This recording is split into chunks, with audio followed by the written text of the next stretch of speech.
The devil doesn't care if you go to church every single Sunday.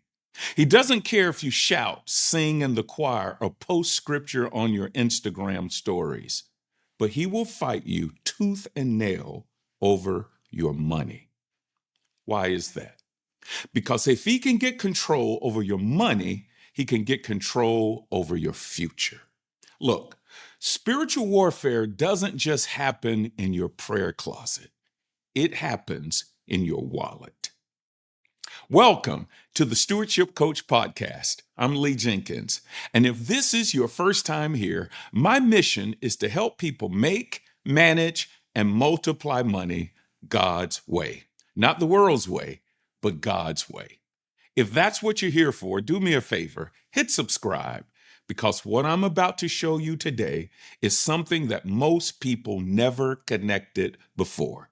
And once you see it, you won't be able to unsee it. So here's my thesis. You can't build wealth without warfare. Let me say that again. You cannot build wealth without warfare. You see, the devil doesn't just mess with you and tempt you spiritually. He also tempts you financially. And he's been running the same 3 money plays since the beginning of time. And unfortunately, they're still working. You see, all of us face temptation when it comes to money. But just because you're tempted doesn't mean you have to take the bait. So let's look at Matthew chapter 4, you all. When Jesus was tempted in the wilderness and Satan came at him 3 ways, and I want to show you today that those same 3 temptations show up in our finances right now in 2026.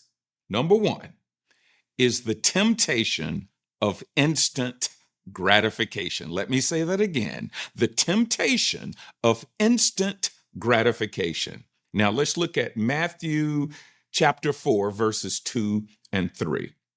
And this is after Jesus was in the wilderness, or during his time in the wilderness. It says, after fasting 40 days and 40 nights, Jesus was hungry. Let me just stop right there. Hunger, in this case, is a legitimate issue. Okay, if we were fasting for 40 days, we would be hungry. Jesus was hungry. And then it says, the tempter came to him and said, if you are the Son of God, tell these stones to become bread.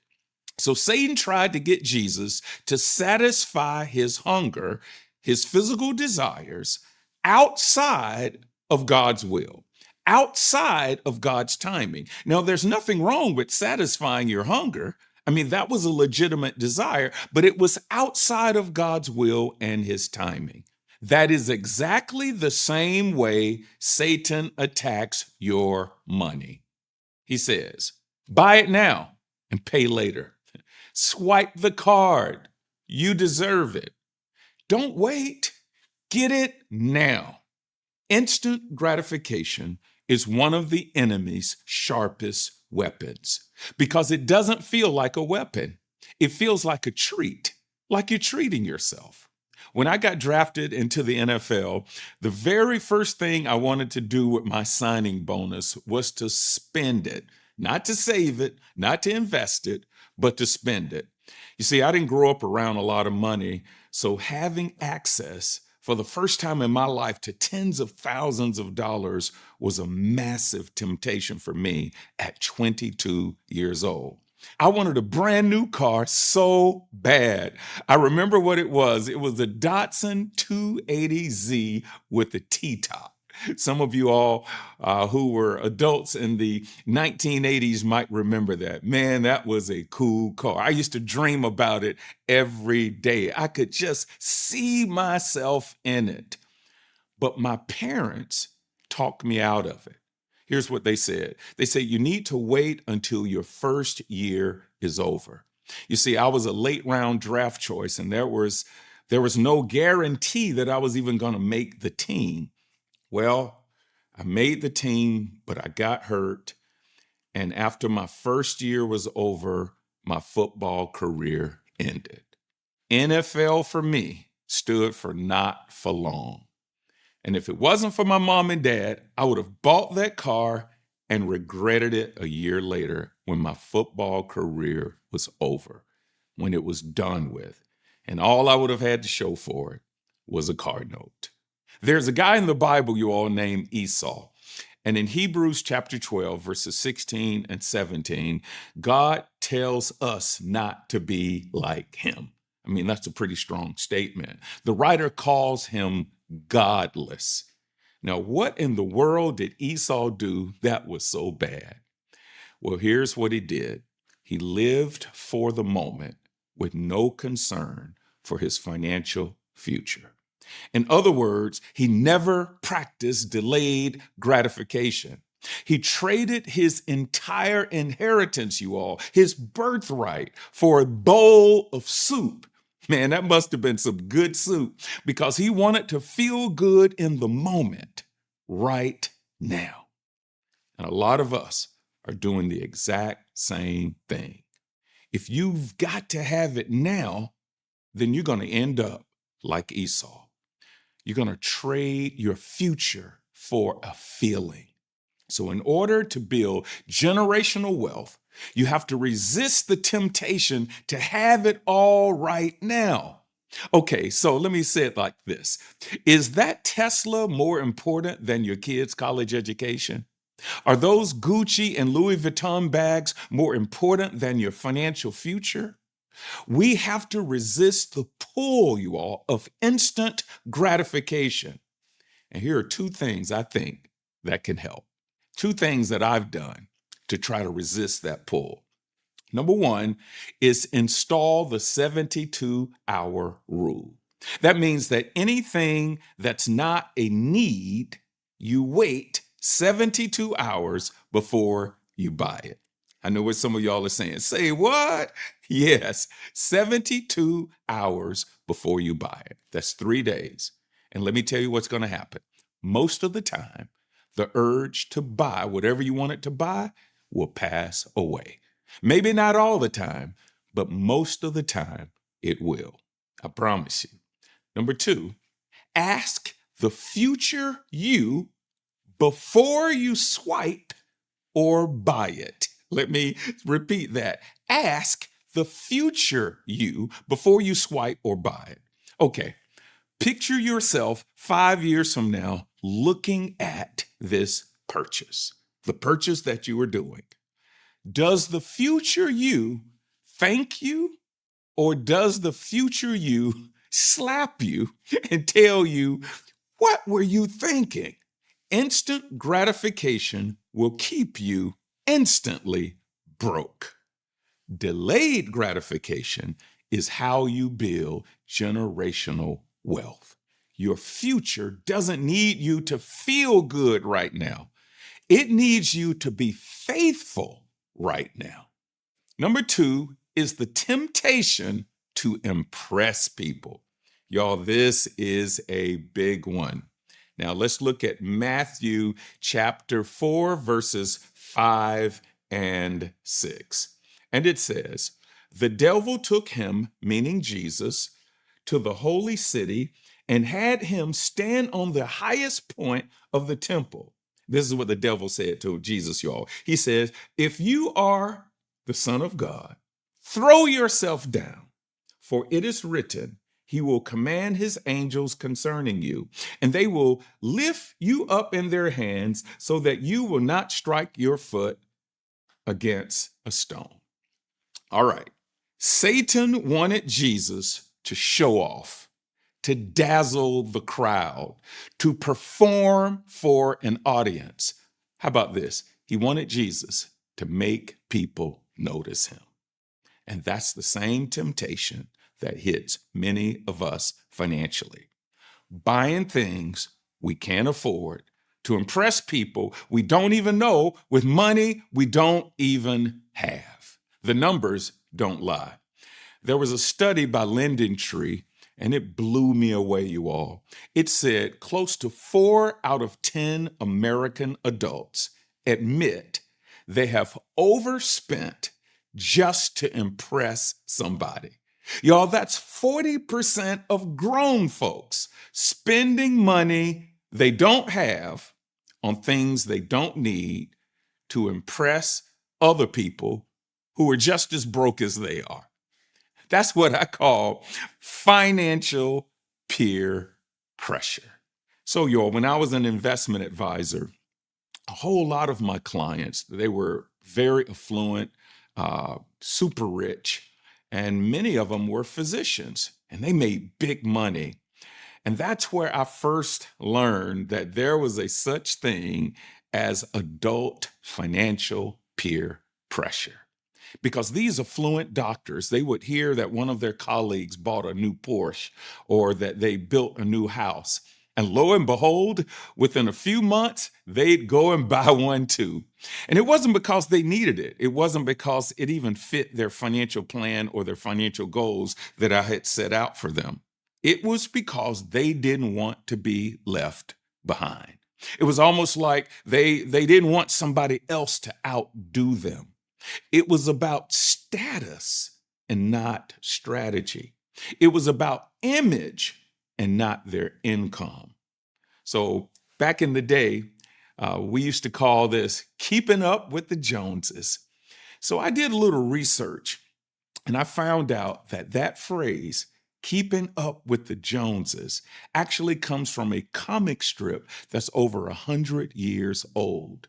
And it's about a family that is killing themselves financially, trying to match the lifestyle of their neighbors or this particular neighbor. And this particular neighbor had the last name Jones. So this family was hurting their finances, trying to keep up with their neighbor, the Joneses. But here's the deal. The Joneses were never actually rich. They were just as broke as everybody else. So that's where that phrase comes from. Keeping up with the Joneses. Don't do that because they're just as broke as everybody else. Now, here are two ways to resist the temptation to impress people. And let me tell you, it's a real temptation. Number one is you need to learn to be content.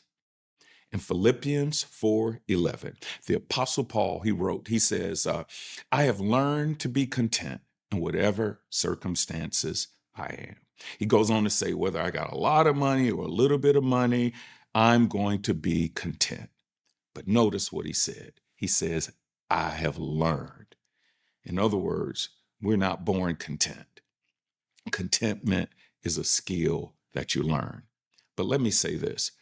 Contentment doesn't mean you don't want to be better. Contentment doesn't mean you don't have goals and things you want to achieve. Contentment just means you're going to have peace and you're going to be faithful and you're going to enjoy and you're going to be grateful for what you have until you get to where you're going. That's what contentment is. But we have to learn it, you all, because everything in the department stores, in the magazines, online is trying to make us discontent. Now, the second thing you must do to resist the temptation to impress people is to focus on your own assignment, not somebody else's highlight reel. You see, God didn't call you to outdress people, to out vacation people, to out automobile people. He called you to steward what he gave you. He called you to be faithful in what he gave you. Let me tell you this. People who are secure in who they are in Christ don't need to prove anything to anybody. And lastly, number 3, is the temptation of material possessions. Let's look at Matthew chapter 4, verses 8 and 9. Again, boy, the devil was not giving up on Jesus. He was coming at him. It says, again, the devil took him to a very high mountain and showed him all the kingdoms of the world and their splendor. And he said, all this I will give you if you bow down and worship me. Satan tempted Jesus with material things. Power, splendor. He says, all this I will give you. He tempted him with possessions. He says, all you got to do is bow down and worship me. And by the way, just because you get wealth doesn't mean that God gave it to you. Satan can bless you too. All financial increase is not of God. Let me say that again. And I'm a big proponent of financial increase, but all of it is not from God, because some things we call financial blessings are temptations in disguise. So here are 4 ways to tell if a possession is a temptation. Number 1, does it pull your eyes off of God, or does it point you back to him? In other words, is it a distraction to you, or does it bring you closer to Christ?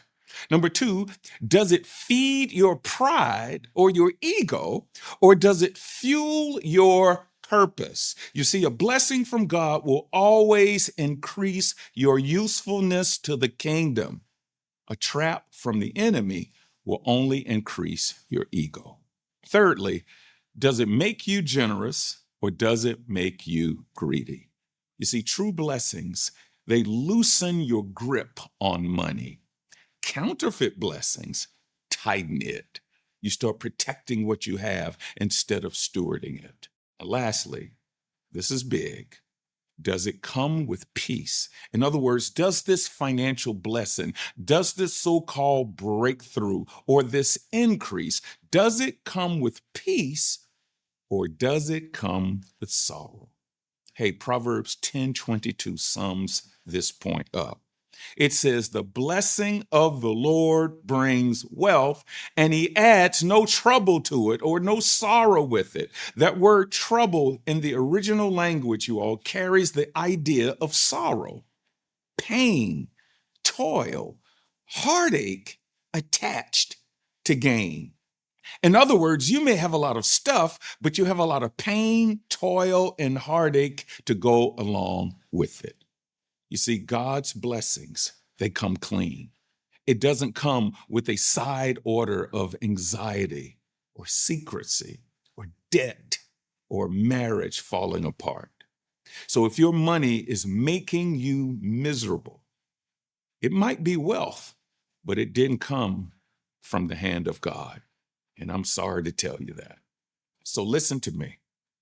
The enemy hasn't changed his playbook. He still attacks the same way he attacked Jesus in the wilderness. And that is with quick fixes, with fake status and empty stuff. But here's the good news. Jesus already showed us how to beat all 3 of these temptations. He didn't negotiate with the devil. He didn't explain himself to the devil. He just quoted the word and said no. So the next time the enemy whispers, buy it, you deserve it, this will finally make you happy, you have to stand on the word just like Jesus did and say no. Now, if this episode opened your eyes today, do 3 things for me. Subscribe to the Stewardship Coach Podcast so you never miss an episode. Share this with someone you know who is fighting one of these 3 temptations right now. They need to hear this today, not tomorrow. And comment below, which of these 3 is attacking you the hardest? Is it instant gratification? Is it impressing people? Or is it material possessions? I will read every single comment. So until next time, stay faithful with what God already gave you and watch what he trusts you with next.